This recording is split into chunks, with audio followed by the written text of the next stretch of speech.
March 13th, 2020, just after midnight.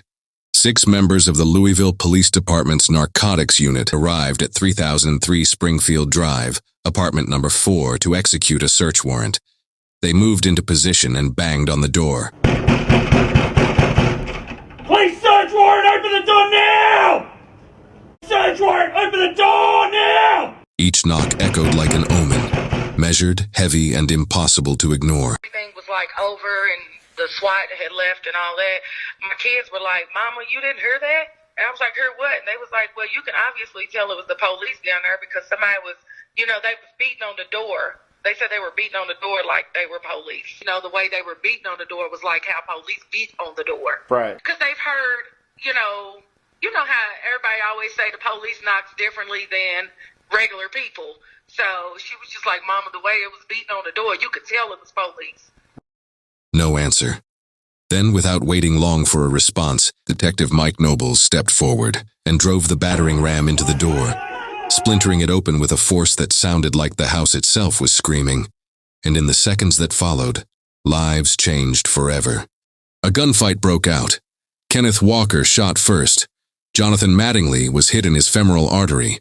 Mattingly and 2 other LMPD officers, Brett Hankeson and Miles Cosgrove, opened fire. One woman lay dead. Her name was Breonna Taylor. Ma'am, can you hear us?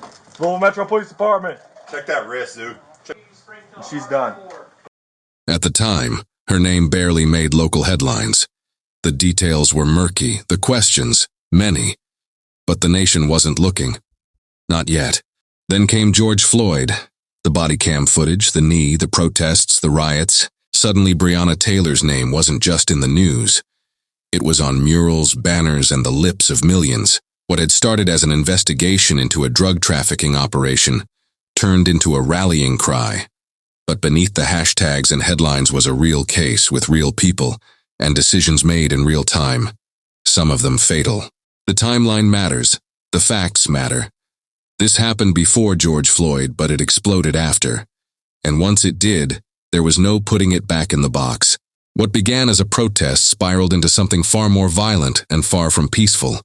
Cities burned, businesses looted and destroyed, blood spilled in the streets, homicides skyrocketed, billions in property damage, officers ambushed, citizens beaten. Chaos took root and no one was untouched. Politicians told the police to let it happen. It was anarchy. She didn't deserve to die, that much is clear. But the truth of how and why it all happened was anything but. What really happened in that apartment that night? What about the raid at the trap house? Why were the police there in the first place? Who were the people involved? What led to the shooting? And what followed in the shadows of broken glass and burning streets? Were the officers justified in the shooting? Did they announce their presence? Was Kenneth Walker to blame given the fact he shot first? What about Jamarcus Glover? Would Breonna still be alive if he didn't stash his money at her house or use her vehicle? Or maybe we dare ask a question you would have been crucified for 5 years ago. What if Breonna wasn't involved with dope boys? Still, a woman died in her own home. A life was lost. And that matters. But so do the lives of the officers who were fired upon. They showed up to do a job, one that's often critiqued by people who run away when shots ring out, while cops run towards it. What were they supposed to do when Kenneth Walker opened fire? Stand there and die? Throw up their hands and call a social worker while bullets were flying? The second he reached for that pistol, the rules of engagement were set in stone. Legally, by policy, by the primal law of survival. But the real question that lingers like smoke in a burned-out room is this. Why did Kenneth put Breonna in the line of fire? Why didn't he tell her to stay in their room, hide and take cover?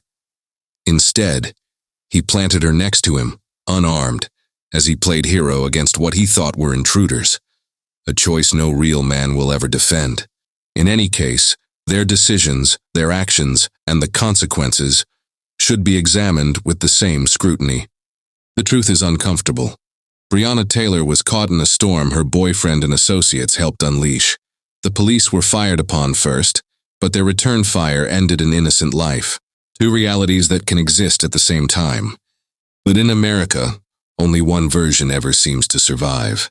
But the chaos that erupted that night didn't begin with a knock or a bullet. It began long before, in the shadows of a narcotics investigation that had been quietly tightening its grip around a group of dope dealers operating out of Louisville, and eventually around Breonna Taylor.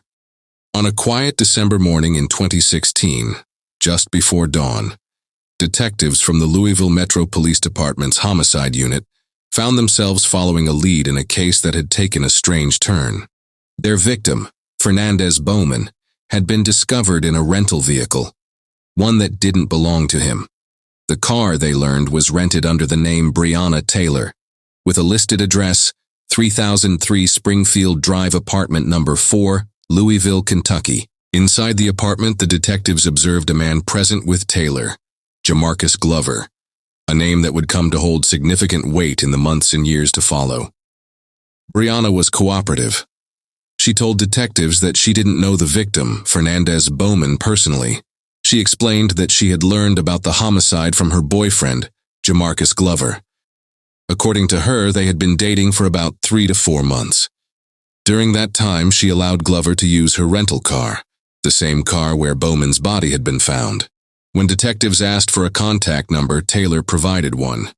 That number matched one Glover had given to police just earlier that year when he filed a complaint about a towed vehicle. It was also the same number used in recorded jail calls between the two, linking their communication history to the investigation. But perhaps the most significant connection was this. Fernandez Bowman, the deceased, was the brother of Demarius Bowman, an associate of Jamarcus Glover. Police records show that Demarius had been arrested with Glover on multiple occasions. This encounter didn't mark the beginning or end of the scrutiny Breonna Taylor would face in connection to Glover, but it placed her squarely on law enforcement's radar. Whether knowingly or not, she was now tied, by car, by phone, and by proximity, to a circle of individuals already known to Louisville police. By early 2017, the connection between Breonna Taylor and Jamarcus Glover had grown deeper than just casual dating. On January 23, 2017, Taylor stepped in to post bond for Glover, not once but twice on 2 separate pending criminal cases. It was a gesture that spoke volumes about the level of trust and loyalty between them, and it wouldn't be the last time their names would intersect in police records. Fast forward nearly 3 years to December 30, 2019. Louisville's 1st Division Narcotics Unit launched a coordinated raid, executing simultaneous search warrants at 3 addresses: 2424 Elliott Avenue, 2426 Elliott Avenue, and lastly 2605 West Muhammad Ali Boulevard. The operation was extensive, and the results were significant. 6 individuals were arrested over the course of the following days, including Jamarcus Glover, Adrian Walker, Ray Sean Lee, Daryl Forrest, Dominique Crenshaw, and Cleve Knight Jr. Among the items seized, 5 handguns, 1 reported stolen, 3 long guns, nearly 5 grams of crack cocaine, over 14 grams of marijuana, multiple cell phones, drug paraphernalia, and surveillance equipment, all indicators of an active narcotics operation. The very next day, December 31, 2019, LMPD's Place-Based Investigation (PBI) team zeroed in on a new hotspot for criminal activity. The chosen microcell zone spanned from South 24th Street to South 28th, between West Broadway and Magazine Street, an area showing a sharp rise in violent crimes and narcotics-related offenses. Much of the data, calls for service, drug complaints, and reports, kept pointing back to one address in particular, 2424 Elliott Avenue. Surveillance confirmed what the data suggested. Just days after the original raids, police noticed that traffic, both vehicle and foot, was picking back up around the Elliott Avenue location, a clear sign that the flow of drugs hadn't slowed down for long. So on January 2, 2020, the PBI team had LMPD's technical unit install a pole camera at South 24th and Elliott, facing west. What they captured was striking. Within just 1 hour of the camera going live, 15 to 20 vehicles came and went from 2424 Elliott Avenue in quick succession, behavior consistent with narcotics trafficking. At 5:52 p.m., a white 2016 Chevy Impala pulled up in front of the house.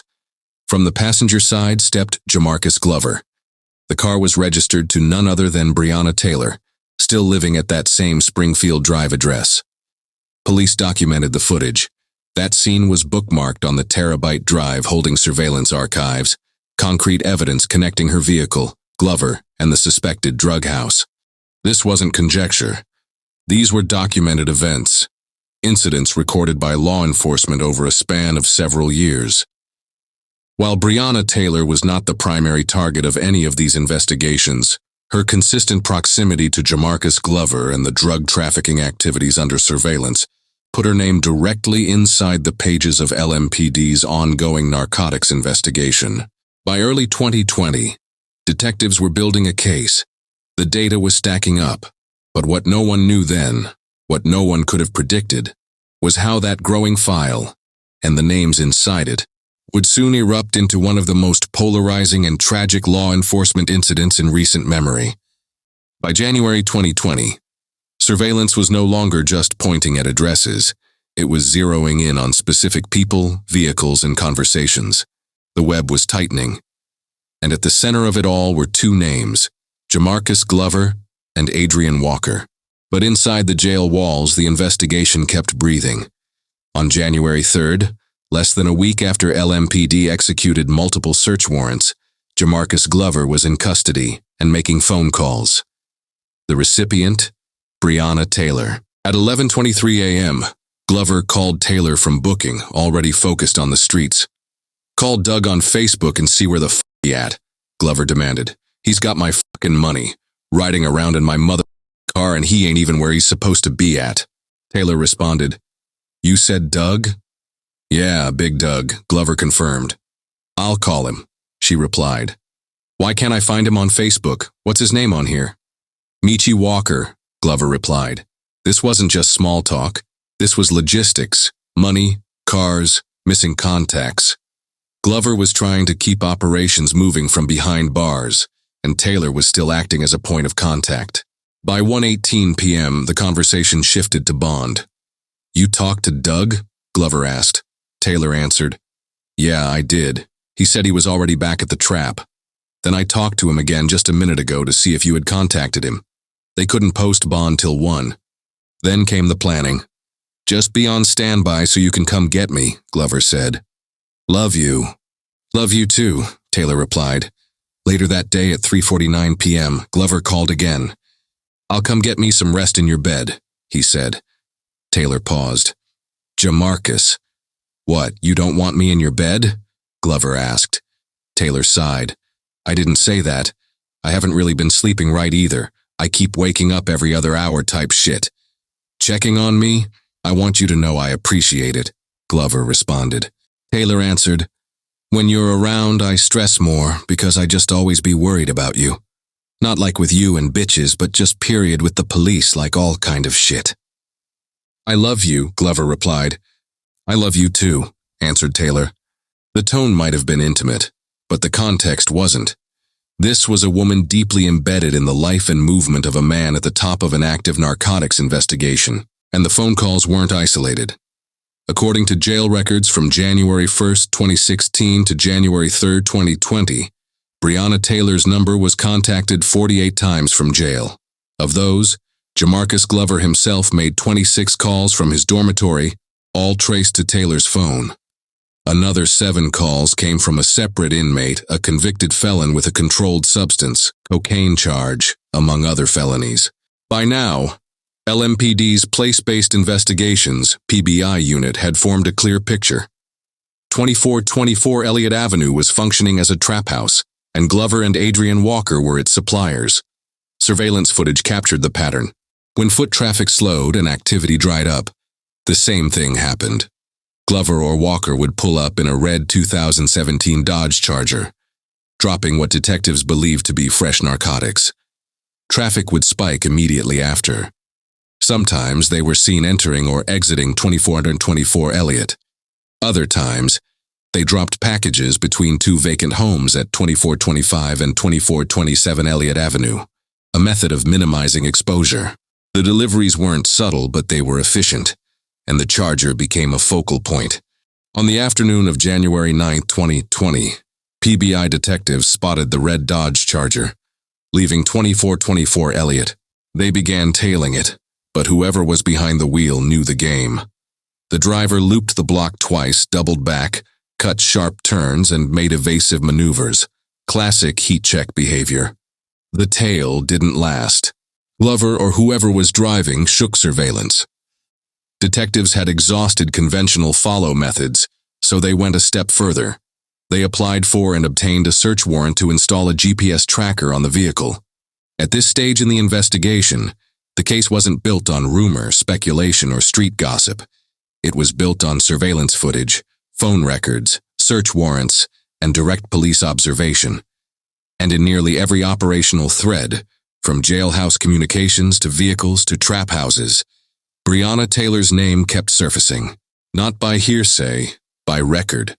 By early January 2020, LMPD had run out of patience with being outmaneuvered. Traditional surveillance methods weren't enough, not with Jamarcus Glover and his crew constantly switching locations, vehicles, and patterns. So, they escalated.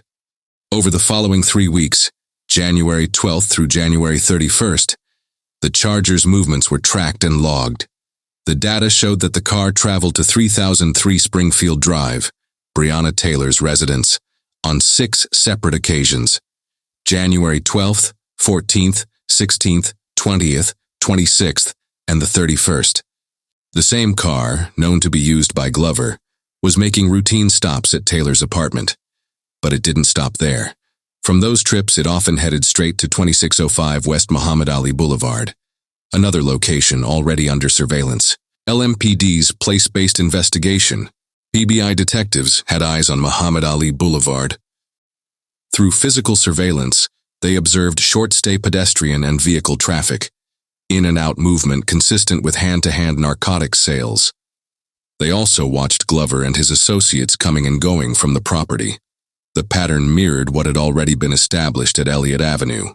Detectives began referring to 2605 West Muhammad Ali as a secondary trap house, a satellite location in what was shaping up to be a coordinated narcotics trafficking operation. Taylor's apartment was now part of the loop, serving as a stop in a repeating supply and distribution route, with Glover and the red Charger acting as the connective tissue. By February 4, 2020, the original GPS warrant for the Charger was set to expire. But the investigation was far from over, so PBI detectives filed for a second warrant to continue tracking the vehicle. Then came a new twist. Using the GPS data, detectives discovered that the Charger had made a long-distance trip to Biloxi, Mississippi. This wasn't just a vacation route. It was significant, because Jamarcus Glover had prior ties to Biloxi and had already been linked to narcotics trafficking activity in Mississippi. What began as a local investigation into West Louisville drug houses was now pointing to multi-state movement, with the same car showing up at trap houses, a girlfriend's apartment, and a known drug trafficking hub out of state. Every stop, every call, every mile, it was being logged. And all the while, Breonna Taylor's address, her vehicle, and her communication with Glover remained part of the digital footprint surrounding the case. By early February 2020, the PBI detectives had seen enough to deepen their probe, and they wanted the financials. On February 6, 2020, investigators submitted a grand jury subpoena for Jamarcus Glover, Adrian Walker, Glover's child's mother, and their Chase Bank records. This wasn't just a narcotics case anymore. It was starting to look like a structured criminal enterprise, with money moving in and out of multiple accounts tied to known players. A week later, on February 13, 2020, surveillance cameras locked in on yet another visit to 2424 Elliott Avenue, ground zero for street-level narcotics activity. At 2:27 p.m., the poll camera caught Jamarcus Glover behind the wheel of a black Dodge Charger, pulling up in front of the house. The car was registered to Breonna Taylor, 3003 Springfield Drive, apartment number 4. This wasn't the first time her name came up in the case, and it wouldn't be the last. Just 3 minutes later, at 2:30 p.m., Breonna Taylor stepped out of the passenger side. She scanned the area, looking around, then got back into the car. By 2:32 p.m., Glover exited the house and re-entered the vehicle. They pulled off heading eastbound on Elliott Avenue. Detectives noted that this wasn't an isolated incident. The poll camera had already captured Taylor's black Dodge Charger pulling up to 2424 Elliott on multiple occasions, at varying hours of the day and night. The frequency was too consistent to ignore. On February 14th, things took a sharp turn. At 2605 West Muhammad Ali Boulevard, believed to be Glover's secondary drug house, Officer Corey Evans of LMPD's 1st Division towed the red 2017 Dodge Charger for a parking violation. That same Charger had been tracked making multiple narcotics-related stops. Furious, Jamarcus Glover showed up at the 1st Division and attempted to file a complaint against Evans. He left a phone number for follow-up. That number was registered to Breonna Taylor. The PBI detectives cross-referenced the contact information with CLEAR, a law enforcement database. As of February 20th, 2020, Glover listed Breonna Taylor's address, 3003 Springfield Drive, apartment number 4, as his residence. Then the financials came in. On February 24th, 2020, detectives received Jamarcus Glover's Chase Bank records. The statements told a consistent story. Taylor's apartment was listed as Glover's official mailing address. From the vehicles to the phone lines, the surveillance to the bank statements, Breonna Taylor's name, address, car, and phone were intertwined in the infrastructure of Glover's operation. This wasn't just street surveillance anymore. The paper trail had caught up with the foot traffic, and the walls were closing in. March 13, 2020, PBI detectives, backed by members of the Criminal Interdiction Division and the LMPD SWAT team, initiated a coordinated operation. Multiple search warrants were executed simultaneously at the following addresses, tied to the ongoing narcotics investigation. 2424 Elliott Avenue. What's the CID channel? We don't have it. Did we get it? We do. We got it. We should have CID. Check for the silver car. Down on the street. Stay where you're at. Lay down on your face. On your face. Stop. Hands on your head. Keep them there. 2425 Elliott Avenue, 2426 Elliott Avenue, and 3003 Springfield Drive, apartment number 4. 2424 Elliott Avenue, a known hub in Jamarcus Glover's trafficking network. Detectives located a Crown Royal bag stashed in a tree in the backyard. Hidden with intent to evade detection, the bag contained a large quantity of suspected crack cocaine and fentanyl pills. The drugs were confirmed by K9 Maverick, who alerted directly on the stash. Inside the residence, investigators uncovered more indicators of narcotics trafficking. Large amounts of U.S. currency, digital scales, and paraphernalia consistent with distribution. In the bathroom, detectives documented an attempt to destroy cocaine, with suspected product found submerged in the toilet tank. A sweep of the vehicles on site turned up 3 firearms inside the glove box of a beige 2001 Crown Victoria, and a 4th firearm was discovered tucked in a gap beside the front porch steps of the vacant house next door at 2426 Elliott Avenue. Inside 2424 Elliott, officers made contact with 4 individuals: Jamarcus Glover, Demarius Bowman, Ray Sean Lee, and Alicia Jones. All were detained, and their cell phones were seized. Search warrants were later executed on those devices.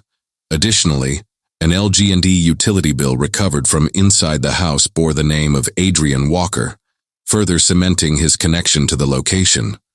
Elliott Avenue was quiet now. SWAT was packing up, and the rest of the city kept moving. Patrol units chasing calls, chasing calm. Then the radio erupted, words that turn every cop's blood cold, and the night was about to change forever. 10:30, officer down. 10:30, officer shot on Springfield. Officer shot on Springfield, 10:30. What's the location? What's the location? 10:30, officers encountered rifle fire. Officer down. Bring long guns.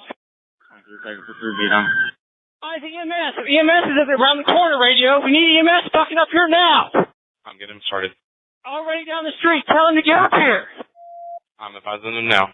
229, let him have the channel. Anybody, just respond. Everybody on channel server. EMS is okay. Units are coming in. Do not block EMS's path. Do not block EMS. Ram that gate. Ram that gate, patrol car. Ram that gate. Patrol, ram that fucking gate now. Ram it with your car. Ram it. Ram the gate. Lieutenant said ram the gate. We need SWAT up here now. SWAT's on Elliott. We need SWAT divert. Come to Springfield. 10-4. What's the status of the officer? He's down. We got tourniquet on him. Where is he shot at? One in the leg, radio. One leg. We got tourniquets on him. GSW to the leg. Is he alert and conscious? Stay by. We got the 4th Division setting up that hospital rail. Is he conscious alert? What's in route? He's conscious. Severe bleeding. Looks like a one in the thigh. 3rd Division Command's asking what officer? Sergeant Mattingly. 10-4. After multiple officers arrived on scene, Kenneth Walker was given verbal commands to exit the apartment and surrender.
Walk straight back or I'll send this dog on you. Walk back to my voice. Walk back or I'll send this dog. Walk back to me. Keep on walking. Walk now. Walk. Walk back to me. Watch out, Hart. Walk back to me now. Now. Lay your hands in your hair. Get down on your knees. Watch that, man. Get down on your knees. Don't look back. Don't look back. Put your hands behind your head. I'm going to come. Yep.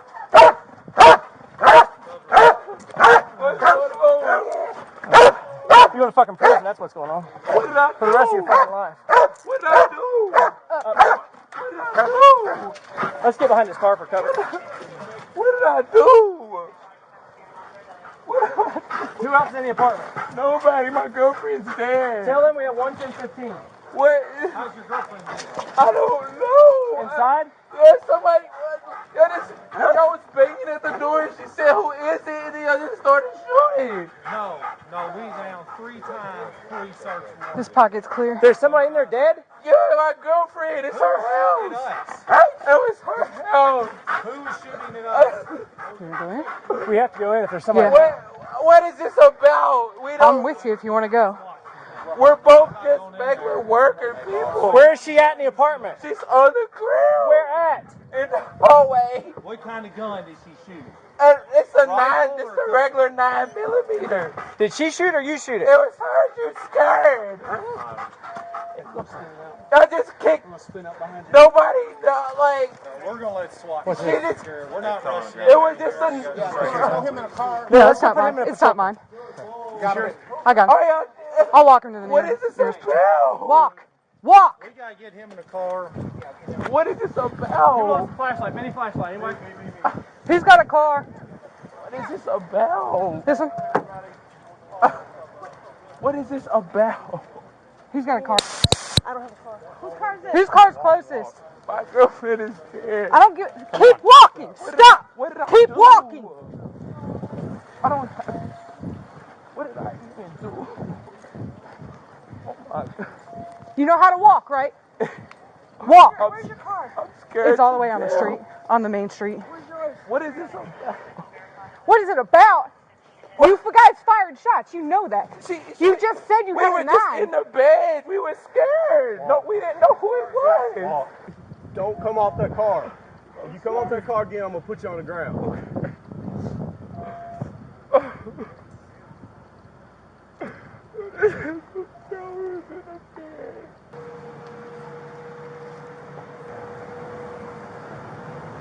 He's got some blood on it. So.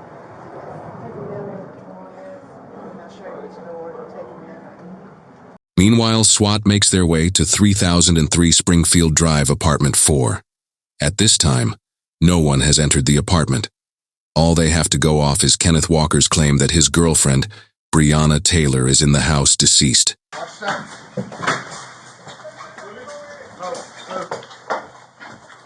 got her. Right. I got her. I'm stepping over in front of you, dude. Hey, watch the kitchen. Watch the kitchen. I got the kitchen clear. All right. Nice and slow here, guys. All right, move that wall. Move that wall, Bobby. Scott's controlling Ricky. No, come up to here so you can get a cross coverage on the. I got you.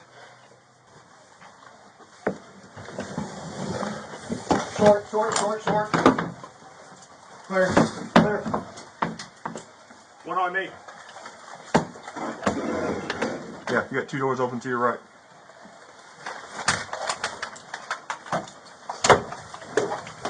Cover that space, move it.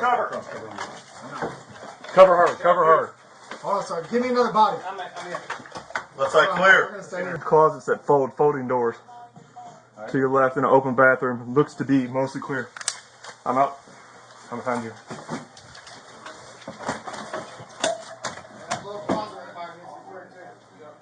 All I can see is clear.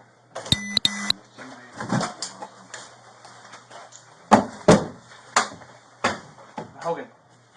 Yep. Clear. You ready? Yeah.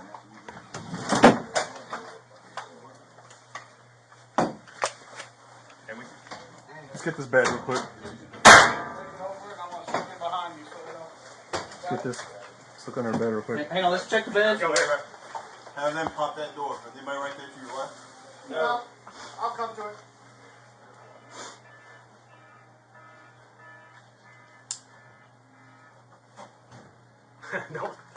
We didn't get in there.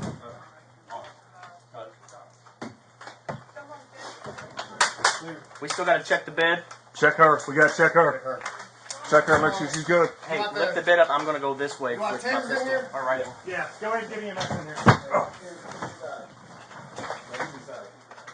Clear. You gonna roll it over? Joe. There you go, buddy. Ma'am, can you hear us? Louisville Metro Police Department. Check that wrist, dude. Check the wrist.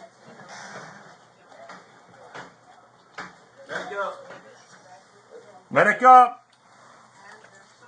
Hey, let's see if we can get some lights on for him. Yep. There's a hallway light. See if that comes on. Let's do this. He needs room to work. Everybody else clear the hell out. Go out the boat door, please. Let Joel, let Zumach, everybody else, let's go. At least into the living room. I can't get out. Yeah, I can.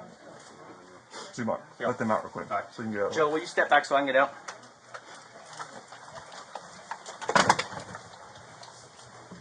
Check the casings. Drywall.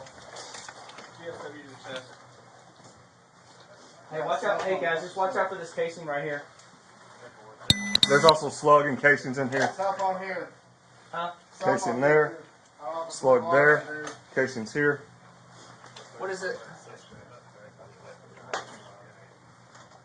What's this address? Yes.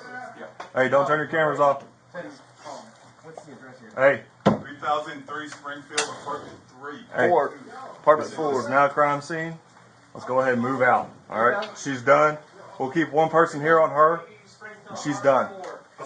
Sergeant Jason Vance pulled up to Springfield Drive and saw the yellow tape, thin plastic trying to hold back the chaos. He wasn't challenged as he stepped under it, which told him one thing. This scene was already out of control. Inside the tape, Narcotics Lieutenant Sean Hoover filled him in. No one had been logging who came and went. Vance immediately ordered a crime scene log. Public Integrity Unit Sergeant Anthony Wilder gave him the rundown. The narcotics unit had been serving a search warrant at apartment number 4.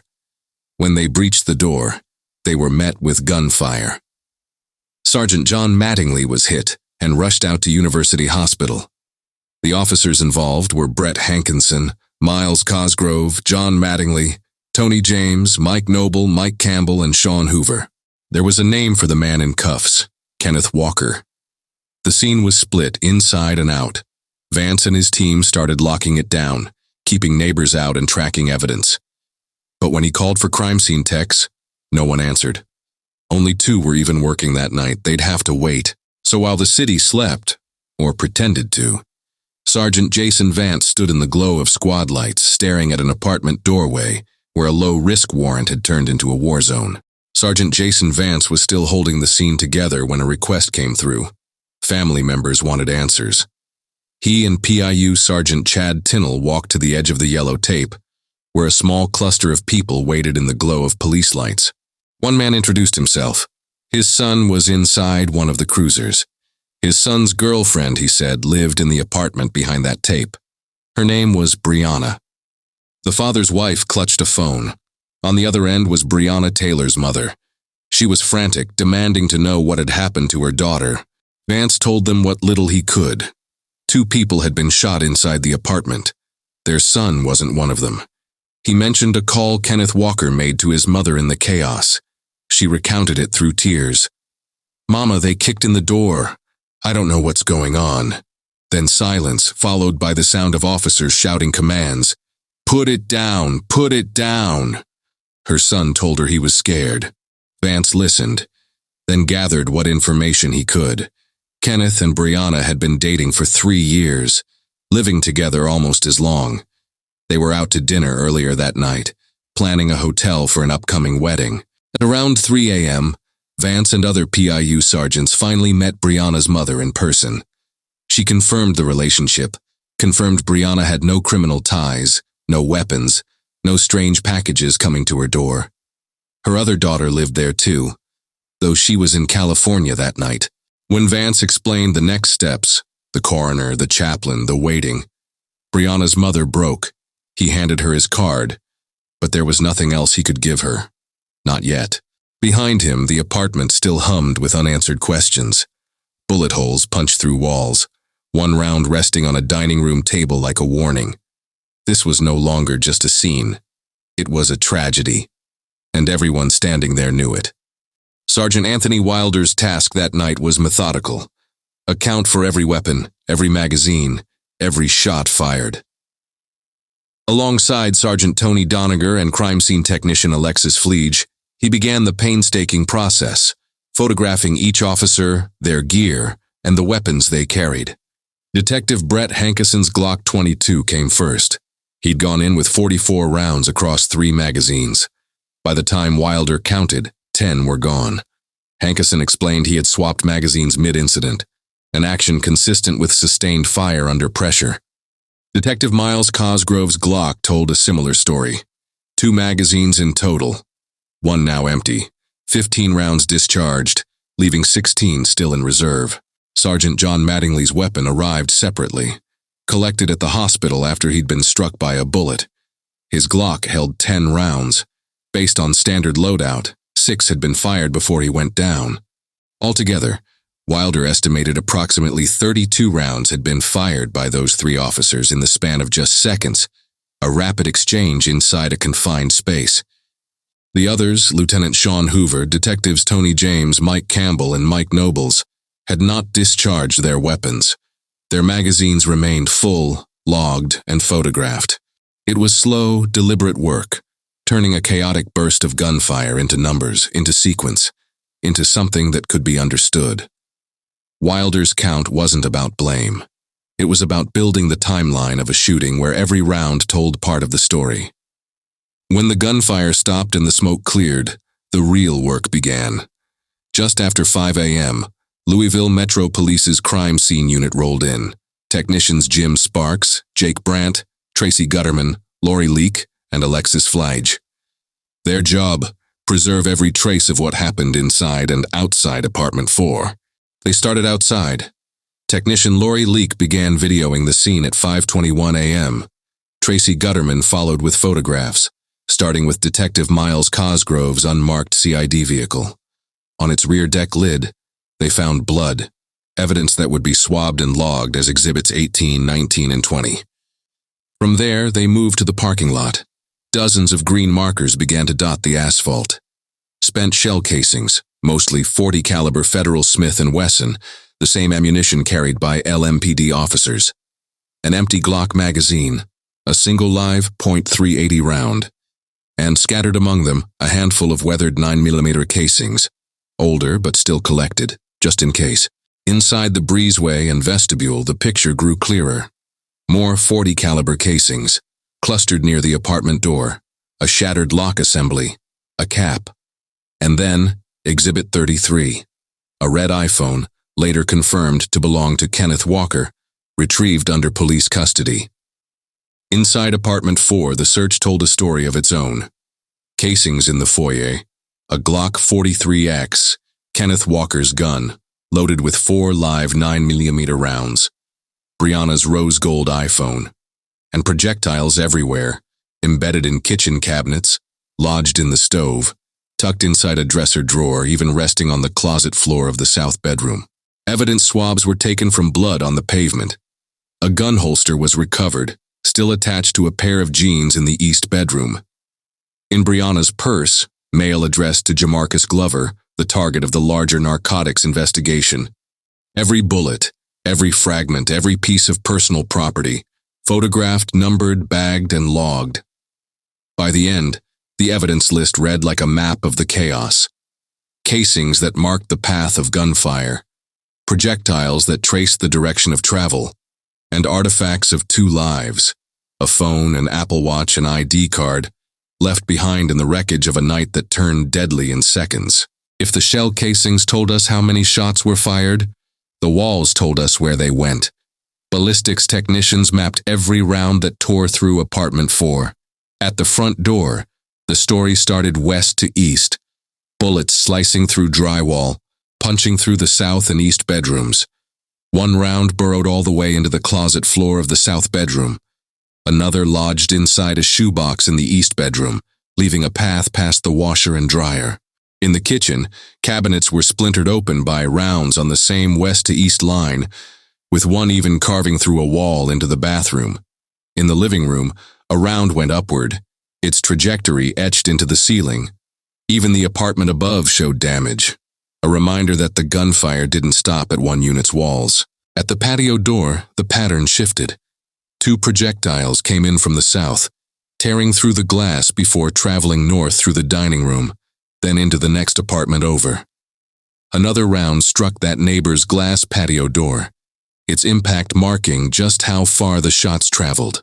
At the south bedroom window, 5 more projectiles entered, one after another from south to north, each punching through glass and drywall, leaving a sequence of wounds in the apartment structure. Every path, every angle, every fragment documented. What emerged wasn't just a map of bullets, and it was a map of chaos. Back at the police department, Sergeant Amanda Seal and Chad Tinnell conducted an interview with Kenneth Walker to determine what happened. Thank you, the lead investigator. Amanda Seeley. We're the Public Integrity Unit. We investigate officer-involved shootings. So we're here just to try to find out what happened. And so we're here about an incident that occurred at 3007 Springfield. 3007. Or is it 3003? I'm sorry. 3003 Springfield Drive. So you were just laying in bed? Watching a movie. So you was in your room watching? Both in the room. She had actually just dozed off, probably like 10 minutes before. So then there's laying on her, watching the movie by myself. It was a loud bang at the door. Both of us are not decent, because you ain't got to worry right now. You know, we're home. In the bed, it's 12 midnight, our day's over. So it's a loud bang at the door. She pops up out of sleep and scared her to death. Me too. Like, who is that? I would honestly think that it was because we've been on and off together or whatever for like 7 years or whatever. So it's a guy that she was messing with or whatever throughout that time, and he popped up over there once before while I was there like a couple months ago. So that's what I thought was going on. So it's a loud boom at the door. First thing she said, "Who is it?" No response. So we're like, what the heck? We both get up, start putting on clothes. Another knock at the door. She's like, "Who is it?" Loud at the top of her lungs. No response. So I'm like, what the heck? So then I grab my gun, which is legal, like I'm licensed to carry everything. I've never even fired my gun outside of a range. I'm scared to death. So she says that there's another knock at the door. She's yelling at the top of her lungs, and I am too at this point. Who is it? No answer, no response, no anything. So we're like, what the heck? We both just see what I have on. Grab the nurse, saying these aren't even mine, these hers. So we both are just putting on something to go answer the door and see who's knocking at the door this late at night. So when we get out of the bed or whatever, like walking towards the door, the door comes off the hinges. So I just let off one shot. I still can't see who it is or anything. So now the door's flying open. I have one shot, and then all of a sudden there's a whole lot of shots. And we both just dropped to the ground, and the gun fell right over there. And I kicked it because I'm scared to death. Now we're seeing lights and stuff. So it's looking like, okay, it's the police, and there's a lot of yelling and stuff. So there's just shooting, we're both on the ground, and then when all the shots stop, I'm panicking. She's right there on the ground, bleeding, and yeah.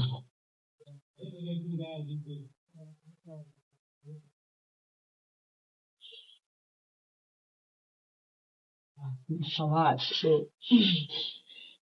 So was there any lights on in the living room or the hallway? No. Was everything off because you guys had gone to bed? Everything was off except the light in the room where we were. Mm-hmm. And actually that light was off at that point. We were done. And the movie was watching us more than we were watching it. Mm-hmm. And when it's a long hallway, and as you can see, so all you can hear is a knock at the door. Even if somebody was saying something on the other side, you probably couldn't hear them. Mm-hmm. But as loud as we were screaming to say who it is, I know whoever would be on the other side of the door could hear us. Mm-hmm. So that's it. Next thing I know, she's on the ground and the door's busted open, and I hear a bunch of yelling and I'm just panicking, and I'm telling somebody, I'm yelling help because she's right here bleeding and nobody's coming, and I'm just confused and scared, and I feel the same right now. That's it. So you said you grabbed your gun. Do you have a CCW? Yeah. What kind of gun do you have? It's just a 9mm. What's it look like? It's silver and it's black. It's a Glock 9. So you said you grabbed it? Just because we were scared at this point, it's loud boom, it's late night, and we're asking who's at the door. Nobody's saying anything, and then you keep knocking, and then not saying anything. What's going on? I didn't expect. It scared me when the door got kicked and stuff. So my only reaction was to do that. I'm trying to protect her. She didn't have a gun, so Does she own a gun? Huh?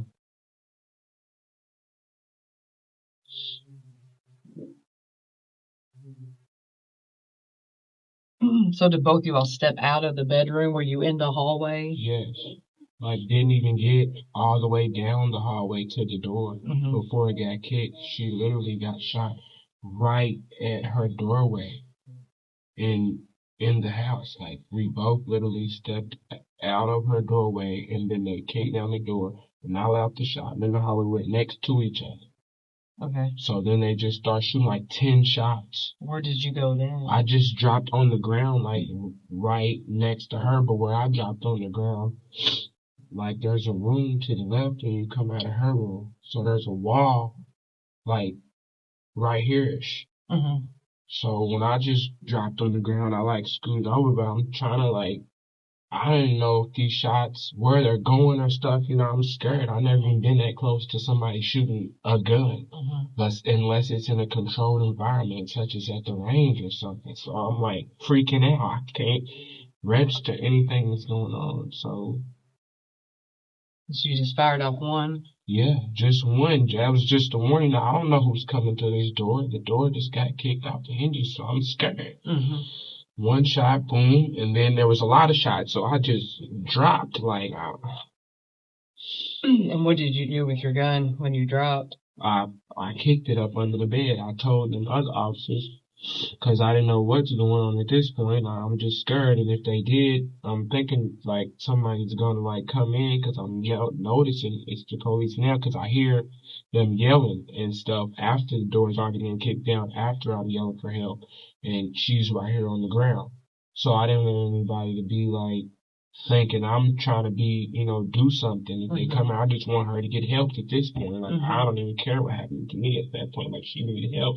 And all of that was for no reason. And nobody still said anything about what they were even doing at the door, because I know for a fact they couldn't have been coming for either one of us. Like, there would be no reason for that at all. After the interview, Kenneth Walker was placed under arrest and charged with attempted murder of a police officer. He was booked and processed at the county jail in Louisville, Kentucky.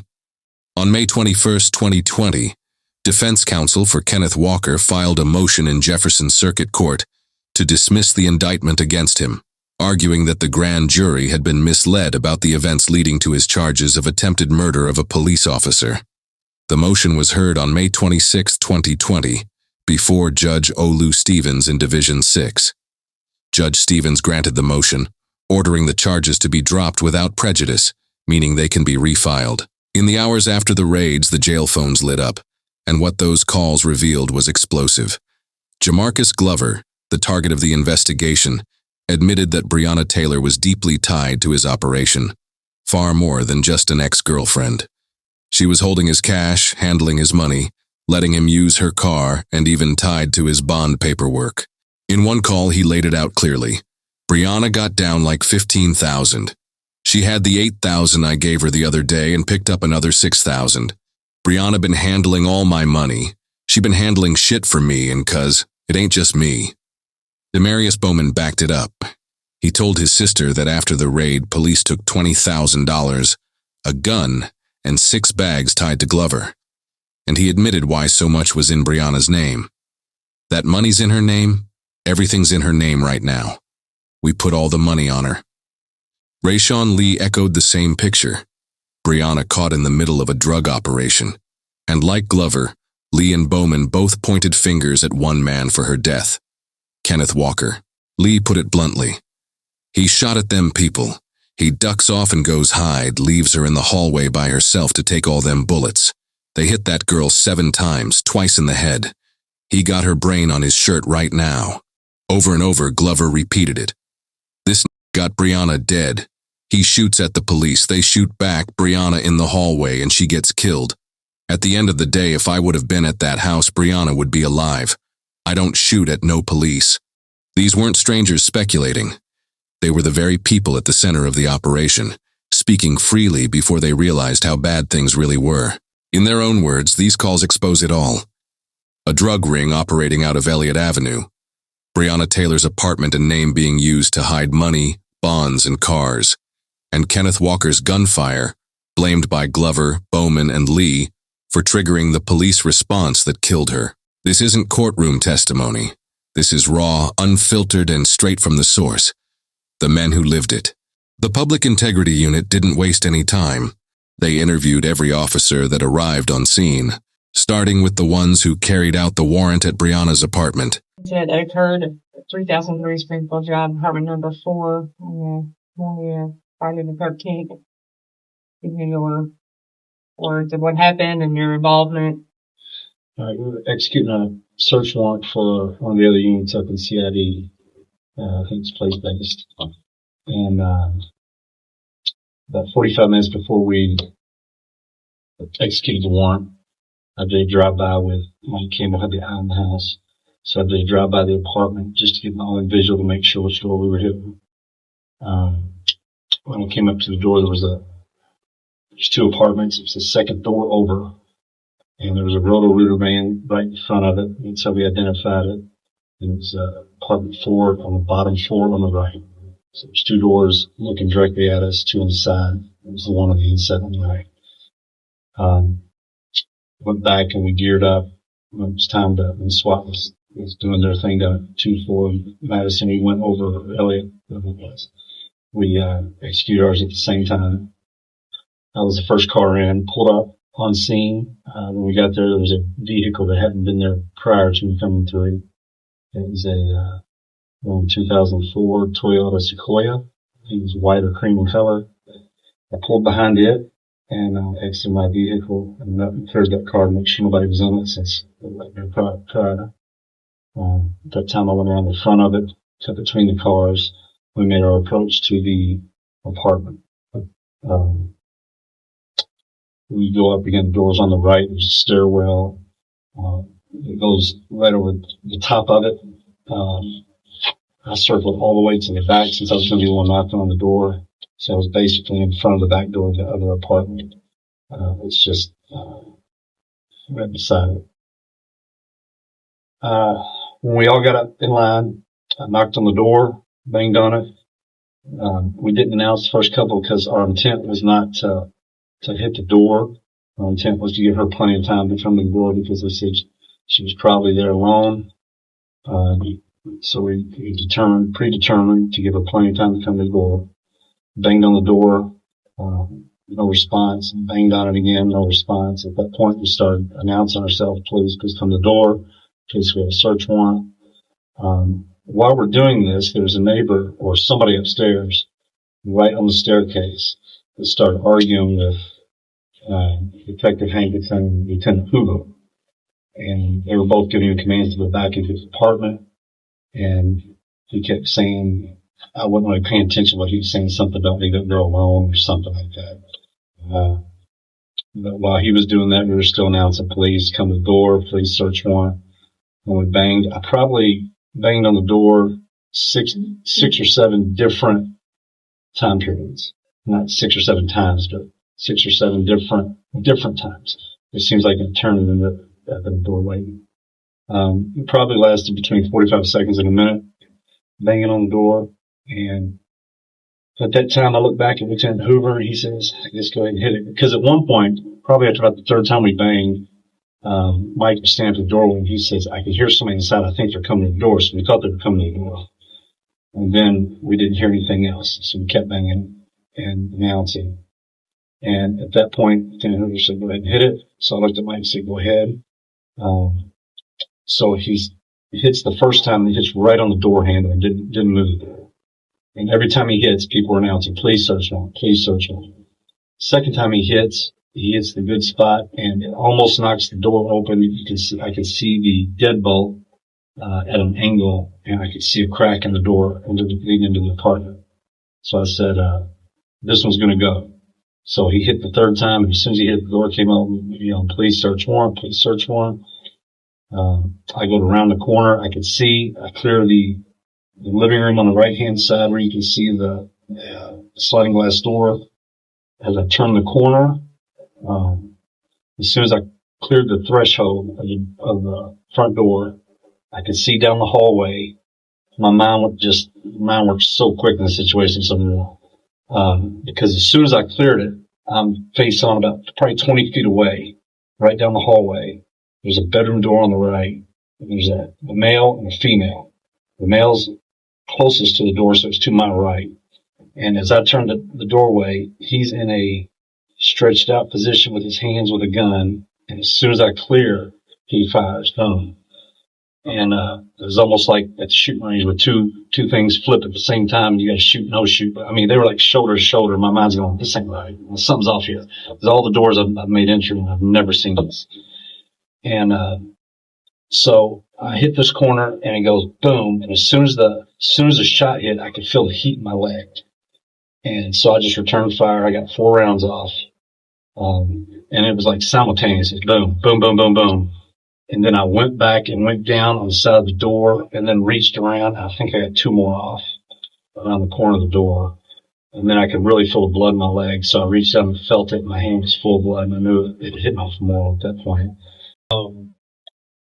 Well, basically it was the new place-based investigations. They were doing 4 to 5 total. I think they were doing 3 with contingency on the 4th downtown. Okay. I'm trying to remember this.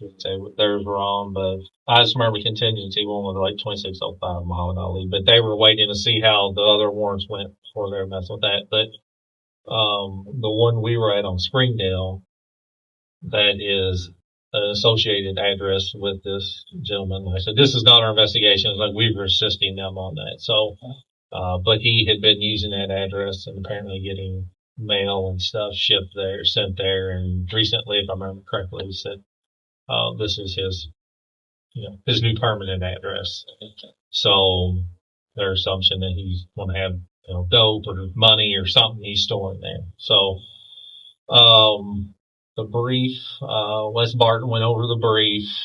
He briefed all of them at the same time. And I guess Josh James was a SWAT going into more detail, I guess, with the other ones. We didn't do a whole lot of briefing on the other warrants since SWAT was executing those, but it was still had the list of people who were going where and doing what. So, so the plan was when one SWAT was going to unload, we were trying to do it somewhat close to simultaneous. So once they were unloading to go up to give an approach, we were going to drive over. We met at, I couldn't even tell you the name of the church. It's right there, I guess half a block south of St. Anthony's, right by that liquor store. We parked and met up, and EMS is staged there. As you guys approach, do you guys you made a stop? Yeah, we were getting together right as we were getting to the front of the apartment. It was just a terrible layout for us to make an approach. John and Tony were on the other side of the door. Mike Nobles was everybody else was on my side. Okay. And Mike Nobles was the Ram, and he was on that side. And I think, if I remember right, Brett was covering their patio doors on the outside. On the very front, the one side of the building. So did you guys have to breach the main door? Yeah. Well, yes, the regular entry door, not the glass doors. So is that what you're describing to me now? Yes. When you go in, there was the main door you enter, and out front they had like glass sliding doors. Brett was covering those while we were at the door doing our knocking on. So we were set up ready. It was actually a no-knock warrant. We didn't execute it that way. Okay. We knocked on the door, said police, waited, 10, 15 seconds. Okay. Knocked again, said police, waited even longer. So it was the third time when we were approaching at a minimum 45 seconds, if not a minute. And then I said, let's go, let's breach it. So knocked again, yelled police, search warrant. Nobles hit the door 2 or 3 times. Okay. And once the door went open, so Mike, after the third hit, second or third hit, it opens up and John steps over and into the doorway. I mean, he's still probably 5 foot away, but steps into it to try to, to see what you can see. I mean, it was dark in there. And as soon as he leaned over, you hear gunshots coming out of that apartment. I don't know how many, because during that time I heard the shots. John goes down and he said something like, fuck, I've been hit or something like that. I couldn't tell, and I could see he'd been hit in the leg. So at that time, Tony, I think it's how it happened, because I don't know how I got into that doorway and got him out without getting shot. I believe Tony stepped in with the bunker, the shield. Well, when John went down, I saw that he did return some rounds. I don't know how many. John Mattingly. Okay. When he went down, he was going down. He was returning fire while he was laying on the ground. Okay. And at that time, Miles come in front of me, and that's the last thing I remember. I grabbed John, and he's stumbling, trying to get. I'm dragging him, but he still has use of his legs, kind of. So we're getting him out of there, and basically get him out to the parking lot and get him behind the first car we can get to. I don't even know what it was. So we were just basically one parking space of a bike behind me. I can't tell you anything about it, but we got him there trying to assess his injuries. Right. And I knew I had a tourniquet, and I guess I was in somewhat panic mode. I just took my belt off and did that and held that until somebody got over there, and Tony James had a tourniquet put on his leg. Yes. Starting on the day we were asked by Sergeant Meany to assist with several warrants. The new unit, place-based investigations unit, they needed assistance.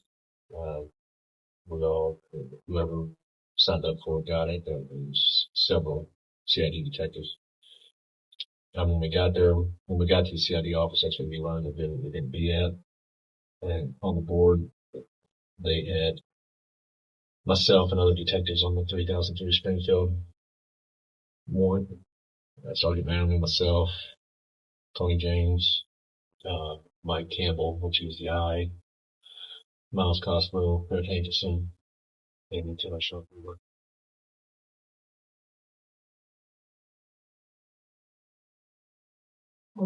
So did you all meet? Like, Thursday? We briefed at the office around 11 Thursday night, and then we met. We all rendezvoused behind a church. I'm not sure what church it was. We met back then. The EMS was staged. That was right. It was off Manslet. Next road up, St. Andrew's Church. I don't know what church it was. So we all met back there, and we were told not to go to Springfield until SWAT began their approach on the 24 block avenue. So I think it was around 12:15 we got the call that SWAT was in the area, and that's when we started moving. We all drove separate up there. I think there was only 5 cars. Somebody might have jumped into somebody, but I know I drove myself. Sergeant Manley drove himself. Brett was alone. Miles was alone. And we just caravanned into Springfield. Followed Sergeant Manley's lead car, going in. And we all stopped short of the target house. I was the ram. I was to utilize the ram if they didn't answer the door. Tactically approached the apartment from the sidewalk. Once we got down to the door, I knocked several times for announcing police. I knocked and Sergeant Manley knocked. I was on the, if you're looking at the door, I was to the right of it, closest to the door handle, just in case I had to breach it. John was on the opposite side, so we were both knocking it. We knocked so much the neighbor came out and told us we were going to, leave the girl alone or something, but I was too busy trying to get the attention because I could hear somebody inside. Which neighbor was it? Somebody upstairs. Oh, upstairs, right directly above them? Yeah. I never even took my eyes off this door. I just know that I think Sean made contact with him and said, please go back inside. And he didn't.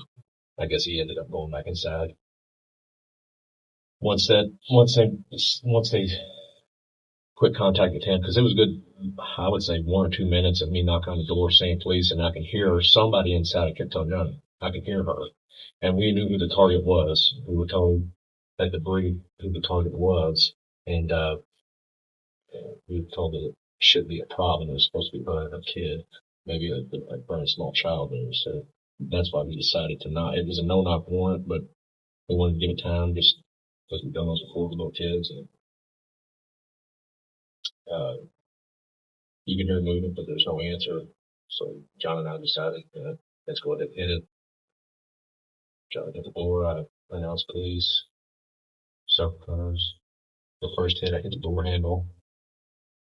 The second hit, I charged the door partially open. It was still connected to the frame. The third hit, I knocked it completely off the frame. As soon as I hit the door, I went across the threshold, and I couldn't see him. It was pitch black. You did? Yeah, when I hit the door, I went in. Okay, so your inertia kind of brought you in. Yeah, so the door went. So when I went in, it was pitch black. But, you ram, you get out of the way. So I hit it, and then I shot back out and I went against the wall, and the next thing I know, I see John pinned off. I didn't hear anything. I just looked, and he screamed, and he just looked up, and I saw him take a shot. And he goes, a shot or something. And he went down, and I could see blood immediately just coming out of his leg. And then I think he took a couple more shots. He was aiming at something in the door, and he took a couple more shots inside, and trying to get out of there. There was a staircase that was coming down, and I had the ram because it had. So it's immediately when that door opened, the shot came out. Like as soon as I got out of the way, it was like he got hit. And I've been there before, so it was like I was stuck in mud. I turned around, tried to take off, and there was a satellite. I think there's a satellite right there on the bottom underneath the steps. And I was trying to get away because all I heard was gunfire. I had no idea if it was coming. I don't know who was shooting. I thought somebody was inside just letting it out through the door. And I kind of didn't want to turn around and see everybody get shot because they were just stuck in a corner. There was no exit for them. And, when I turned, I was on my knees, and I ran right into that satellite. And then there was a break. And when that break happened, everybody just took off. And we ran up to the parking lot. John called him after he fell. I remember him falling. And he drove into the other side of the car that was in the parking lot. There was a Toyota Sequoia. And we drove him around the other side. And I had taken his radio or somebody's radio. And I had two radios in my hand. One was on SWAT, and one I would put on channel to. Not honestly, what channel I was on. I was just trying to get somebody's attention and say that nobody's watching. And John was talking, and he was hitting he would stare off, and I'd be over there hitting him, talk to me, and he kept saying, and he was, Big John. I think he said something like that. Was funny. When Daryl got shot, he sold his house, and I sold my house today too. I think, don't worry about that. It'll be all right. And Sean, I guess I thought that they had put a tourniquet on it. They did, but John was saying it's not tight enough, so I got down there and grabbed it. It was Tony James and Sean Hoover, and I was on the radio. I was telling him I was going to call because he was calling me. He was on his phone. He was trying to get home. March 13th was actually my regular day off. We were advised earlier in the week by, I think, the place-based platoon sergeant that they were planning an execution of at least 4 search warrants on that night. The sergeant was requesting bodies, but he was also requesting narcotics canine dogs, one for each location. Met at the division that night, and I want to say it was around 10 or 11 at our office at Oil Street in the large conference room. We were briefed on the specifics, targets, guns, just the normal stuff. On the board was already written out for us, the address, that type of stuff, and what locations they had broken each location down to a specific group of people that were assigned to make entry and search that were responsible for that. We line up and head towards the building, and I believe Detective Campbell, I think he was the VO for the location because I had never been there. So he showed us the building and the door. We made entry. We made our way through the common area, I guess, of the fourplex, and past a a stairwell, and then the stack kind of lined up there. I don't remember who was in front of me, but there was a few detectives in front of me. I was kind of towards the back, but was banging on the wall or the door or both, yelling police, search warrant. I actually yelled police, search warrant myself. I don't know if I yelled Metro Police or if I just yelled police, search warrant numerous times. And he was actually banging, I think, on the side of the door, because I think the whole building was like, it was a loud percussion in that time. And I don't know who the gentleman's name was. It came out from the apartment directly above him. It was an African-American gentleman, maybe in his 50s. And he wondered what was going on. I addressed him because I was kind of farther back in the stack, so I could still see up the stairway to him. I spoke with him and explained, we were police and to go back in his apartment. So then continue knocking, yelling, police search warrant. And this went on for probably 30, 45 seconds of banging, and announcing, knocking and announcing. Detective Nobles had the ram. Detective Nobles, began hitting the door with the ram, hit it at least 2 times. And I want to say the 3rd or 4th time, he hit it. You could tell, but it was starting to buckle, it was buckling near the hinges. And then the 3rd time it went all the way through, the door came open. And I kind of came around him. I remember coming around him like a clockwise direction, and I already had my gun out ready and had it raised. And that's when I saw darkness in the apartment, but then I saw immediate illumination of fire come. And what I saw at the time was a figure in a shooting stance, and it looked as if he or she was holding an AR-15 or a long gun, a rifle type gun.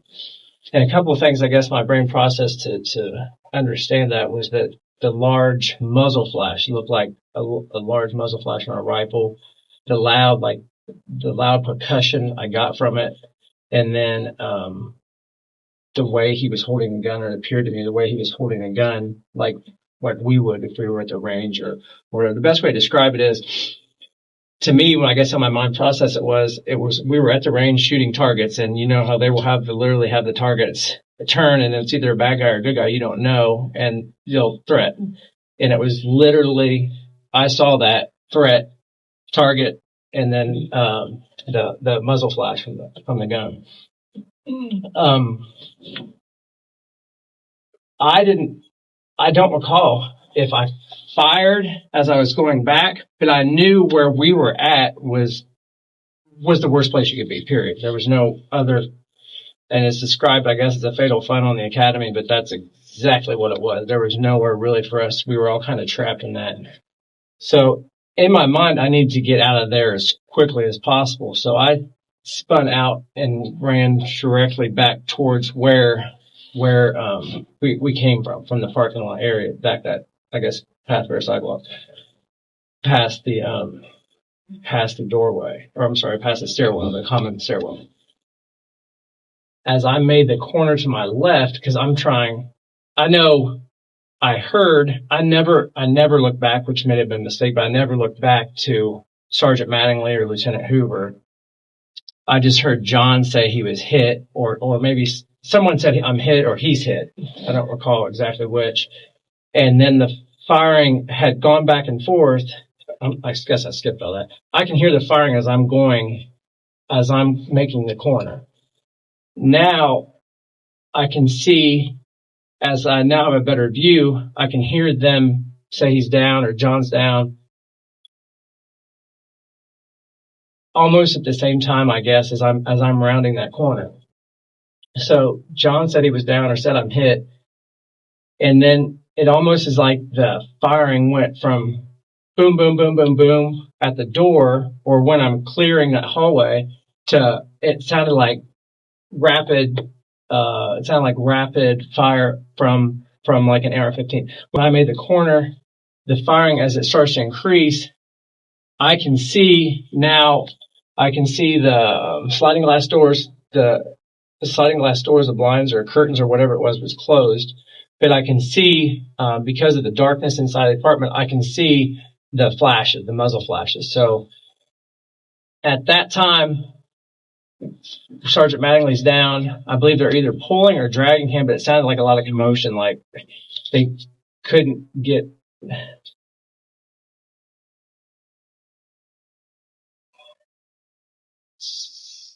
I didn't know if they were getting John.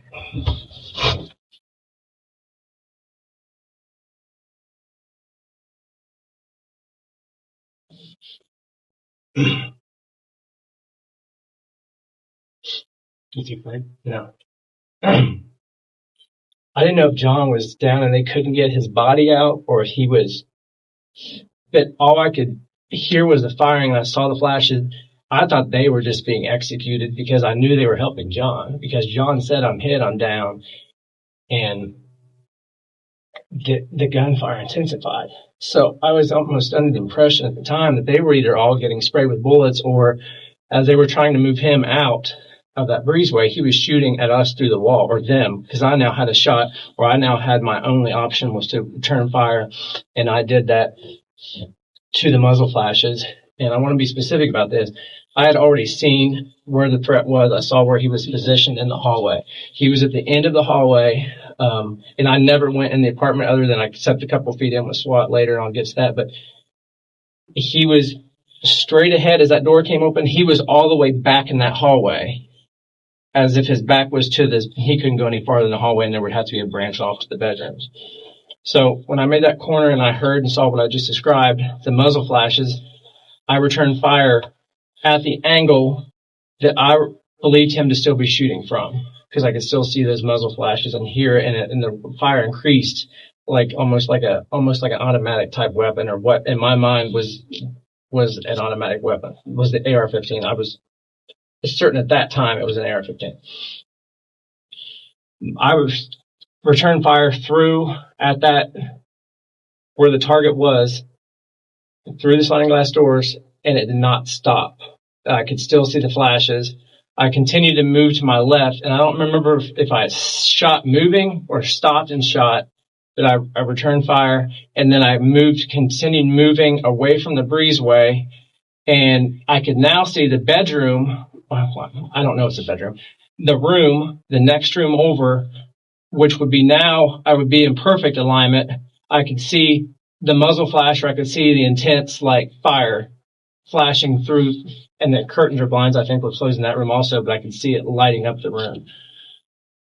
That, when I returned fire through that window, whatever room it is, then it stopped immediately. So at approximately 10 o'clock, we were told to, all of the narcotics or CID was told to meet in the roll call room to assist the place-based unit with several warrants that they were briefing. I was assigned with John Mattingly, Brent Hankinson, Tony James, Mike Campbell, who was actually already out there with the eye, and Lieutenant Sean Hoover. I believe that's all the folks that were assigned to go to Springfield. We were asked repeatedly during the briefing that this was what I call like a soft target. We were asked that to please knock and announce, and to use our maturity as investigators to get into this house, to not basically take the door, even though they had a no-knock warrant signed. We get to the parking lot, a parking area, and everybody kind of peels off and parks in a close walk to the apartment. Everyone exits their vehicles, and we meet up more or less at the sidewalk area, sidewalk vestibule area, to walk into this apartment door. I, being one of the last guys that had walked up, naturally my assignment is to cover probably the sliding glass door or the windows, exit points for people. The rest of the individuals are lining up on what I'm going to call the apartment vestibule, the entryway, kind of to the left of the stairwell that led up to the second floor. We are on the ground floor. So everyone's kind of moving to get into position, and I am standing more or less in front of the sliding glass door. And someone in our group proceeds to knock on the door and knock and announce. Typically we say police search warrant, come to the door. I'm not exactly sure what they said verbatim, but I know I did hear the words police search warrant. They knock and they knock and they knock, and this goes on for probably a minute. And during that minute, I am shining my flashlight into the sliding glass door and into this side window, and then I hear some challenge words. I believe Brent Hankinson is challenging somebody. So I come around from the sliding glass door, because where I was initially standing, I can't see anything. So I come to kind of like where the sidewalk and the entry sidewalk meet, and I can see that Brent Hankinson is challenging a male individual who is standing in the door of an open door at the apartment directly above the apartment that they are knocking and announcing at. They have an interaction, Brent Hankinson and this gentleman upstairs, who was told to go in his house. There's quite a bit of shouting going on.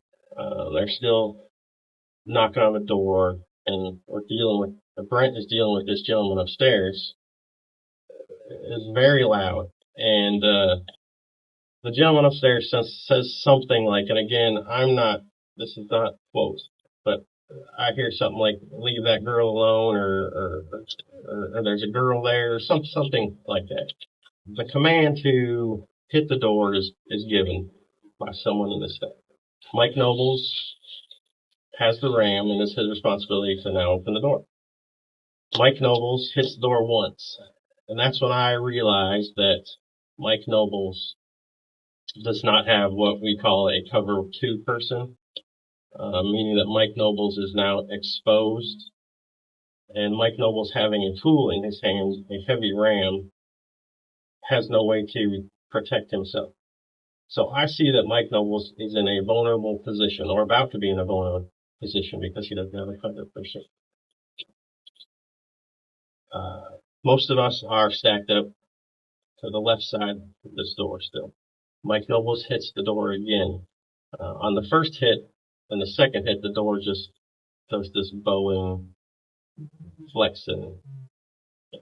And I see that Nobles doesn't have a cover, so I am speed walking, kind of fast walking to Nobles' position. Mike Nobles hits the door a third time, possibly a fourth time. I am now maybe a half step to a step behind Mike Nobles when the door actually breaches, or when the door opens. Due to my position, I really don't have a good visual of inside of this apartment, because I'm looking at basically still at the door from where the door opens. We call this first light. So the folks on the left side of the store would have first light, meaning that the door opens more to the left side of the door. So John Mattingly, who at the time I didn't know it was John Mattingly. John Mattingly is the first person that enters the threshold of the door. And my assignment is now to go in behind this person that goes into this apartment. So I am probably half step behind individuals that are entering this apartment this apartment. I'm immediately overwhelmed with this darkness. It is extremely dark in this apartment. As John Mattingly is more or less just past the threshold, the door frame, or the doorway, I see blinding, vivid, white light, and I see blackness at the same time. This dark, deep black, and this vivid white flash. At the same time I'm seeing these flashes, I know that John Mattingly is at my feet. I know that someone has been shot, that John has been injured. I turn and I see that John Mattingly is being pulled or scooched back, or he's somehow moving back from behind me. I'm almost positive that I had fired over firing during those flashes and during that vivid heat. Those vivid white and black and gray colors I was seeing. So I realized that John is being moved, and I also am moving backwards or leaving the threshold as well from that area of the living. We were executing a narcotics search warrant at 3003 Springfield Drive, apartment 4. I was going to be the verification officer. So prior to the other detectives getting to the location to execute the search warrant, we were attempting to do simultaneous search warrants on Springfield Drive and on Elliott Avenue. So I was watching the location prior to the search warrant, the other units getting there. As they executed the search warrant on Elliott Avenue, they came down the hill on Springfield Drive. I pulled in behind the train of cars. We exited the cars. We walked up to apartment 4, the door of apartment 4. One of the targets of the search warrant, the main initial target of the investigation, the main target of the search warrant, I believe was at Elliott Avenue. We knocked on this door repeatedly. It was dark. We knocked on the door. You can see there was a light on, like a television or something on it. And you can see it from the outside window, sliding window. We knocked on the door. We announced police multiple times. And we paused at the door. They paused at the door. Then when they decided to breach the door, they hit it. I believe Mike Nobles was on the ram.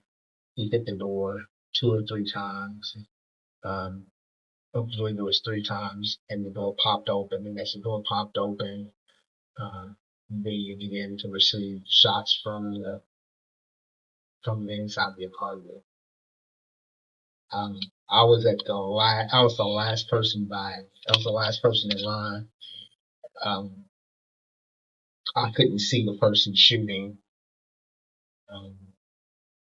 but I could hear the gunshots, and I could see the reaction of Sergeant Mattingly. And so we started to pull back. I moved to between the 2 parked cars facing the breezeway, where I could see the door and both the sliding glass door that faces the parking lot and the opening of the door to the apartment. Everybody else starts running back, trying to get to better cover. Lieutenant Hoover was dragging Mattingly back. There were several gunshots. Lieutenant Hoover was dragging Mattingly back because he had suffered a gunshot wound to the upper leg.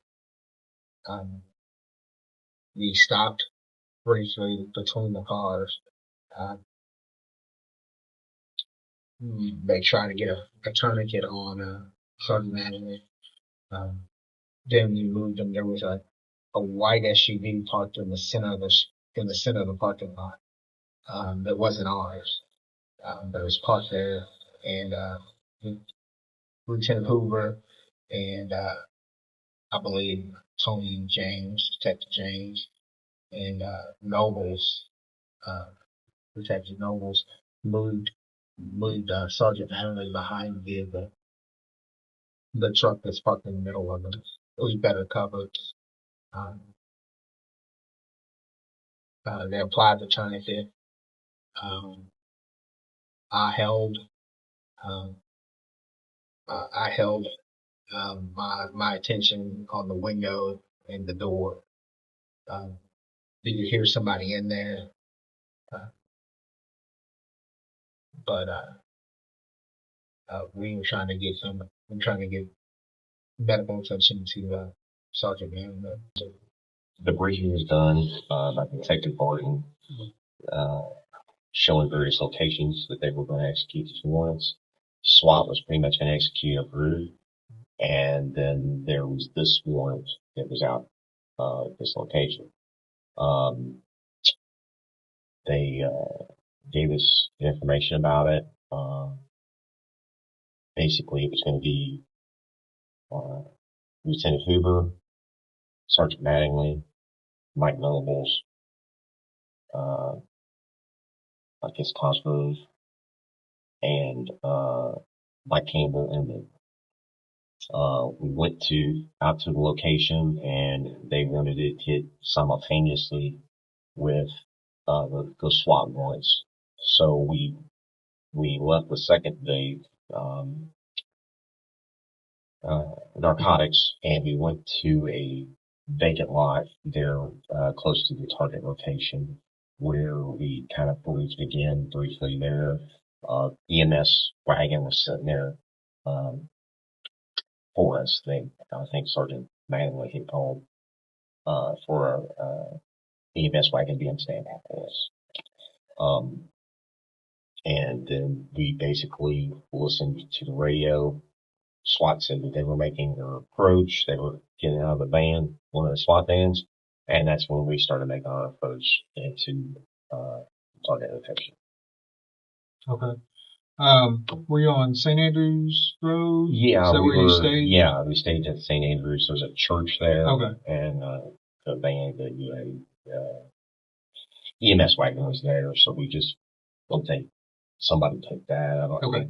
Somebody take that. So that's what we stayed. Did you guys have established jobs before you approached? Yeah. They said that Mike was gonna use the van if needed. Mike Nobles? Yes. Okay. But didn't really believe that it was gonna be needed. Okay. We were advised in the briefing that it was a no-knock warrant. But they decided, the sergeant decided, I guess the lieutenant, I'm not sure, but I know the sergeant decided that we're just going to knock on it and announce and give these people time to get to the door. And who's Sarge? Sergeant Mattingly. Okay. And, so, as we went up, I carry a bunker with me. So I grabbed the bunker out. Like a shield? Like a shield. Okay. And, I came up, as we came up to the front of the apartment, we parked, and I actually parked a little further away, because it was all getting congested, so I parked further away, and I think somebody else parked up there with me. I walked up, caught up with and got the bunker, walked up there with them. We walked into the hallway. As we were going into the hallway, I don't know I think somebody knocked on the door and said, police, police, search warrant, please. And we gave them a lot of time. So much so knocking that the guy upstairs said, something about somebody's in there. I don't know, something about a girl or something. I'm not sure, but he mentioned something. And they're like, just go back in your apartment, blah, blah, blah, all the while knocking. And then nobody came to the door. And that's when they decided to breach the door with the lamp. Before we hit it, search warrant, I yelled search warrant loud. I know maybe one or two times. I know once really loud, maybe two. I can't really recall exactly how many. I know other people were saying it. Mike hit the door, and on the third hit, I had passed everybody up because I had the bunker and was basically going to, once the door was breached, step in line and run the bunker and go, clear the apartment. And that never got to happen. What happened is on the third hit, the door swung open. I was getting ready to go past, Sergeant Mattingly, and Sergeant Mattingly was standing at the door. I guess that's when it just was a volley of rounds started coming out through the door. I can't even tell you how many came out. And then I saw John bend down. I saw him hit. I thought he was hit in the chest, maybe the head too. The amount of bullets, I don't know. I know it was a ton. It kept flying out the door. He went down. I see him trying to scoot over, and I'm afraid he's going to, get more rounds. So I had the bunker, and I was standing behind the door. I never even got to see in, never went in, didn't even see. All I heard and saw was rounds coming out hitting. Went to grab him, and he was already moving away from me. That's when, I think somebody else kind of grabbed him and drugged him. John was returning fire when they started firing at us. John was returning fire. Went down. I think he returned fire on the ground because they just kept shooting. That's when I saw him moving. I was going to grab him and drag him to me with the bunker, but they dragged him the other way. And then I saw when he was on the ground, Detective Hankinson came up, like kind of beside him, over him to protect him, and returned fire also. They got John out of the way, out of the firing area by the door. And I was kind of stuck behind. The door opens inside, but there's a long hallway, and I think there's more apartments. I don't know if I think there was an apartment behind me. And I just pulled on the bunker and just was waiting for a round to hit me. Didn't know. The volley stopped, and that's when I held the bunker up and went through. As I went through the hallway to egress, more rounds started coming out. It sounded like more rounds were shooting at me, shooting at other people as we were going out. They dragged John over to a vehicle. As they dragged him to the left side, as you come out of the breezeway area, I made a right, trying to avoid the front of that as much as I can, and trying to get out because I know there was a plate glass window or something like a slider on the back, and I was afraid they were just going to open up and shoot more rounds out that window at us. So as I curved to the right, I went around, broke to the right. Once I got out to where I felt that they couldn't shoot me from that position, I doubled back, went back to John and went to the bunker to reiterate to him to cover him with the bunker. Once I got up there, I saw that he had been shot in the leg. All 7 officers gave similar accounts of the events at Breonna Taylor's apartment. The team arrived after SWAT cleared another location, gathered in the parking lot, and tactically approached the door of what they described as a soft target. Despite having a no-knock warrant, they all said Sergeant Mattingly ordered them to knock and announce, which they did loudly for 30 to 45 seconds, long enough for an upstairs neighbor to confront them before being told to go back inside. When no one answered, Detective Mike Nobles breached the door with a ram, and on the 3rd strike, it gave way, immediately triggering gunfire from inside. Multiple officers recalled seeing or hearing Sergeant Mattingly go down in the doorway as chaos erupted, describing the entryway as a fatal funnel, and fearing further officers would be hit. They dragged Mattingly to cover behind vehicles, applied makeshift and then proper tourniquets, and rushed him to paramedics staged nearby. Several noted seeing or firing at muzzle flashes from inside the dark apartment, while others maintained cover and directed arriving patrol officers as the scene unfolded. Ultimately, a male occupant emerged after repeated commands. SWAT arrived to clear the apartment, and the initial team, shaken and describing the incident as an ambush, never fully entered. At first, it doesn't appear there was any fault on the narcotics unit. That is, until members of the SWAT team were interviewed. On May 19, 2020, SWAT Commander Dale Massey and Sergeants Joel Cassie, Brandon Hogan, and Michael Burns told investigators that they were never given an operations plan or risk matrix for 3003 Springfield Drive, and were largely unaware that CID planned to execute that warrant the same night as the Elliott Avenue raids. They explained that in pre-operation meetings with Detective Josh Janes, SWAT strongly advised against serving multiple high-risk warrants simultaneously and recommended spacing them out over several days. Springfield was never discussed in those meetings, only appearing in a later email that some SWAT members didn't even see. The night of the operation, Janes described Springfield as low risk, a place where a target occasionally stayed, and never indicated it would be hit that night. When gunfire erupted at Springfield, SWAT members were still clearing Elliott Avenue.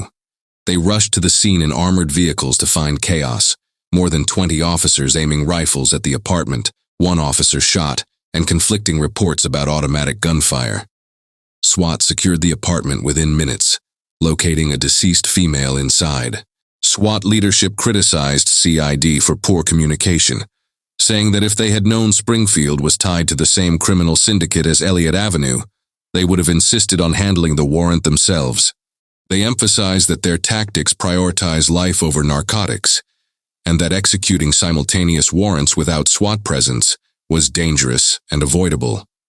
Massey also noted that what he later learned about Detective Brett Hankison's actions that night amounted to an egregious act, citing a lack of proper target acquisition. A myriad of other officers were interviewed.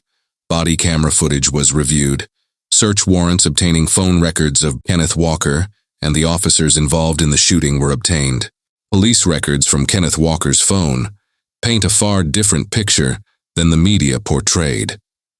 Investigators found extensive conversations about drug trafficking, including selling pills, marijuana, and discussions about robberies involving large sums of cash. His messages even revealed detailed plans for armed robberies and photos of him and Breonna Taylor posing with firearms, undermining the narrative that Walker was just an innocent bystander. During the course of the investigation, the Public Integrity Unit interviewed multiple residents who claimed to be witnesses.